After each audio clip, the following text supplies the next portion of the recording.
वफाकी वजीर मुराद सईद कहते हैं सियासी मैदान हो या पार्लिमानी, इमरान खान कामयाब हैं। करप्शन बचाओ जमातें फिर एक हो गई हैं, एक मर्तबा फिर सर्कस लगाया हुआ है। बयान में उन्होंने मजीद कहा कि जब जनाजे उठ रहे थे झूठ बोलकर ड्रोन हमलों की इजाजत दी गई। जरदारी अमेरिका को कहते थे आप ड्रोन हमले करते रहें, हम शोर मचाते रहेंगे। मौलाना फजलुर रहमान अमरीकी सफीर को कहते थे कि मुझे खिदमत का मौका दें। नवाज शरीफ ने हुर्रियत रहनुमाओं से मुलाकात को तरजीह नहीं दी।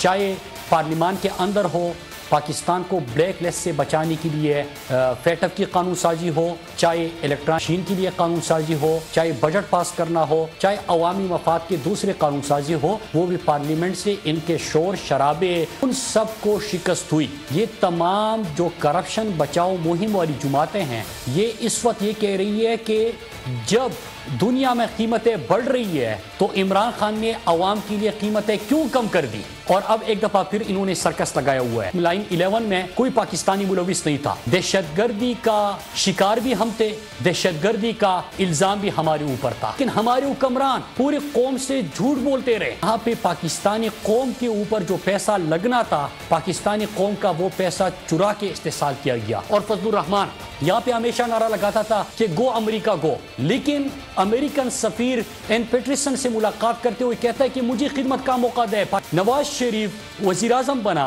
और वो मोदी की हलबर्दारी में शिरकत के लिए गया तो उन्होंने हुर्रियत रहनुमाओं से मुलाकात से इनकार किया और बिजनेसमैनों से मुलाकातों को तरजीह दी। सब्सक्राइब करें और बेल दबाएं ताकि कोई खबर रह न जाए।